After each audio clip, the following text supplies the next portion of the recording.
Taste the Daily. தற்போது கிடைத்துள்ள அண்மை செய்தியை பார்த்து கொண்டிருக்கிறோம்.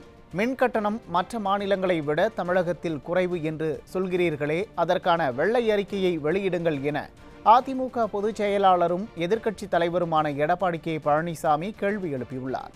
இது பற்றிய கூடுதல் விவரங்களை தலைமை செய்தியாளர் ஜெயக்குமார் வழங்க கேட்கலாம். வணக்கம் ஜெயக்குமார், விவரங்கள். கண்டிப்பாக உமேஷ், அதாவது நீட் விவகாரம், அதே போன்று மக்களை மடமாற்றம் செய்யக்கூடிய பல்வேறு விவகாரங்கள் குறித்து இன்றைக்கு சட்டமன்றத்திலே அனைத்திந்திய அண்ணா திராவிட முன்னேற்ற கழகத்துடைய பொதுச் செயலாளரும் சட்டமன்ற எதிர்க்கட்சி தலைவரும் முன்னாள் முதலமைச்சருமான புரட்சித்தலைவர் எடப்பாடி கே பழனிசாமி அவர்கள் பேசி வருகிறார். ஆனால் தொடர்ச்சியாக நேரலை துண்டிக்கப்பட்டிருக்கிறது. இதுதான் ஸ்டாலினின் திராவிட மாடல். அதாவது ஒரு கண்ணில் வெண்ணையும் மற்றொரு கண்ணில் சுண்ணாம்பு தடவக்கூடிய வேலையை திமுக அரசு செய்து கொண்டிருக்கிறது.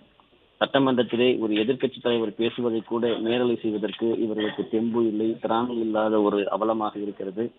குறிப்பாக நீட் விவகாரத்தில் 2021 சட்டமன்ற தேர்தலின் போது நீதிமன்றத்தில் வழக்கு இருக்கிறது என திமுகவுடைய முதலமைச்சராக இருக்கக்கூடிய ஸ்டாலினுக்கு நன்றாக தெரியும் என்றும், இப்போது மத்திய அரசு தான் அதை செய்யும் என்று சொல்லும் நீங்கள் அப்போது ஏன் ஆட்சிக்கு வந்ததும் நீட் தேர்வு ரத்து செய்யப்படும் என சொன்னீர்கள் என்று அவர் கேள்வி எழுப்பியிருக்கிறார்.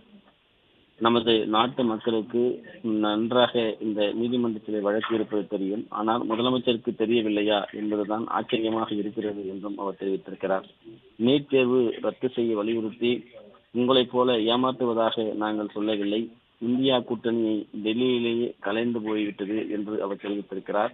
நீட் தேர்வுக்கு யார் பிள்ளையார் சொல்லி போட்டது என அனைத்திற்கும் ஆதாரம் இருக்கின்றது என்ற அதிமுக பொதுச் செயலாளர் புரட்சித்தலைவர் எடப்பாடி கே பழனிசாமி அவர்கள் பேசி வருகிறார். இந்தியா கூட்டணி வந்திருந்தால் ரத்து செய்திருக்கும் என சொல்லி இருந்தீர்கள். நீட் தேர்வு வந்தபோது காங்கிரஸ் கட்சி தானே மத்தியிலே ஆட்சி இருந்தது, அவர்களோடு நீங்கள் தானே தமிழகத்தில் கூட்டணி வைத்திருந்தீர்கள், தமிழகத்தை ஆண்டீர்கள். அப்பவே அதை அந்த காலகட்டத்திலேயே அதனை மறுத்திருந்தால் இந்த நீட் தேர்வினுடைய பிரச்சனை என்பது தற்போது வந்திருக்காது. இந்தியா கூட்டணி ஆட்சிக்கு வருவதற்கான வாய்ப்புகள் தற்போது இல்லை என்பதை சுட்டிக்காட்டி, கருணாநிதி நூற்றாண்டு விழாவிலே குறிப்பாக காங்கிரஸ் கட்சியோடு கூட்டணி வைத்துக் கொண்டு பாஜக தலைவரை அழைத்து வந்து நிகழ்ச்சி நடத்தி அதனை வெளியிட்டீர்களே என்று தெரிவித்திருக்கிறார். திமுகவினுடைய இரட்டை வேடம் என்பது இதன் மூலமாக பட்டவர்த்தனமாக அம்பலமாகி இருக்கிறது என்று சுட்டிக்காட்டியிருக்கிறார். அரசு நிகழ்ச்சியில் எங்களுக்கு பதில் சொல்ல முடியவில்லை என்பதால் இந்த வழிக்கு வருகிறீர்கள் என்று குற்றம் சாட்டியிருக்கக்கூடிய அவர், திமுக நடத்திய நிகழ்ச்சியிலே இப்படிப்பட்ட ஒரு நிலை, இரட்டை வேடத்தை நீங்கள் புரிந்திருக்கிறீர்கள் என்றும் அவர் தெரிவித்தார். அதிமுக என்பது யாருக்கும் அடிமை இல்லை, எதுவாக இருந்தாலும் நாங்கள் தைரியமாக எடுத்துரைப்போம், அறிவிப்போம் என்று பேசியிருக்கிறார். கேள்வி எழுப்பியிருக்கிறார். கரும்பு ஒரு மெட்ரிக் டன்னுக்கு 4000 ரூபாய் அரசு வழங்கப்படுமா என்று விவசாயிகள் எதிர்பார்க்கிறார்கள். அதையும் நீங்கள் தருவீர்களா என்பதை தெளிவாக தெரிவிக்க வேண்டும் என்று தெரிவித்திருக்கிறார். அதே போன்று பெங்களூருவிலே இந்த மலர் விற்பனை செய்ய வேண்டிய நிலை இருக்கிறது, அதற்கெல்லாம் முழுமையான விலை கிடைக்கவில்லை என்று போராடி கொண்டிருக்கிறார்கள். அந்த நிலையிலே சொத்து வரி, தொழில் வரி, மின் கட்டண வரி என அனைத்துமே உயர்த்தப்பட்டிருக்கிறது.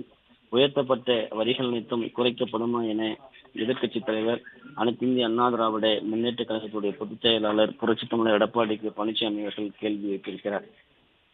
வீட்டு வரி, வணிக வரி நிறுவனங்களுக்கு உயர்த்தப்பட்டுள்ளதாக அவர் குற்றம் சாட்டினார். ஒவ்வொரு ஆண்டும் 6% வரி உயர்த்தப்படுவதாகவும் நீங்கள் குறிப்பிட்டீர்களே என்று தெரிவித்திருக்கிறார். இதனால் மக்கள் அதிக அளவு பாதிப்படைவதையும், பத்திரப்பதிவு கட்டணம் உயர்த்தப்பட்டுள்ளது, அதனையெல்லாம் அதையெல்லாம் பார்த்து கொண்டு நடவடிக்கை எடுக்காமல் இருக்கிறது இந்த அரசு என்று அவர் குற்றம் சாட்டியிருக்கிறார். தமிழகத்தில் மின்சார கட்டண குறைவு என்று சொல்லுவது மிகப்பெரிய ஒரு அப்பட்டமான தவறு, அதனை ஏற்றுக்கொள்ள முடியாது. தமிழ்நாட்டை காட்டிலும் 8 மாநிலங்களில் மின்சார கட்டணம் குறைவாக இருப்பதையும் அவர் எடுத்து காட்டியிருக்கிறார். மின் கட்டணம் மற்றும் மற்ற மாநிலங்களை விட தமிழகத்தில் குறைவு என்று சொல்கிறீர்களே, அதற்காக நீங்கள் வெள்ளை அறிக்கை வெளியிட முடியுமா என்று கேள்வி எழுப்பியிருக்கிறார். மின் கட்டணம் குறைவு என்று சொல்லக்கூடிய நீங்கள் மற்ற மாநிலங்களை விட தமிழகத்திலே மின் கட்டணம் குறைவாக இருக்கிறது என்பதை தெளிவுபடுத்த வெள்ளை அறிக்கை வெளியிட முடியுமா என்று கேள்வி எழுப்பியிருக்கிறார்.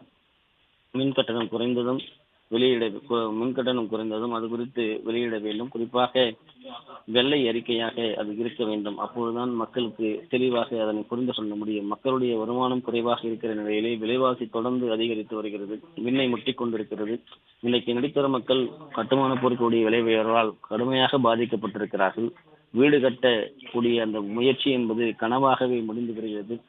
வீடு கட்ட வாங்க போடக்கூடிய கட்டுமான பொருட்கள் அனைத்தும் அதிக அளவில் உயர்ந்து கிடப்பதால் அவர்கள் சொல்ல முடியாத பெயரால் பாதிக்கப்பட்டிருக்கிறார்கள்.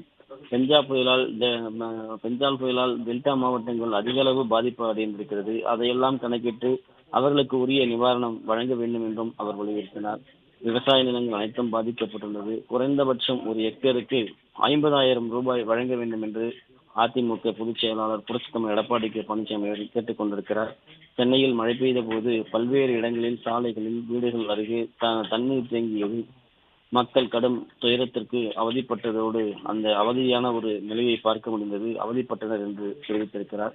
98% மழைநீர் வடிகால் பணிகள் நிறைவேற்றப்பட்டதாக தெரிவித்தார்கள். ஆனால் தற்போது மழைநீர் பல இடங்களில் தேங்கி கிடைப்பதையும் அவர் சுட்டிக்காட்டியிருக்கிறார். மழைநீர் வடிகால் பணி எவ்வளவு முடிந்திருக்கிறது, எப்போது முடியும் என்று கேள்வி எழுப்பியிருக்கிறார். வானிலை மையம் பெஞ்சால் புயல் குறித்து அறிவித்ததும் முன்னெச்சரிக்கை நடவடிக்கை எடுக்கப்படாததால் மக்கள் கடுமையான துயரத்திற்கு ஆட்பட்டார்கள்.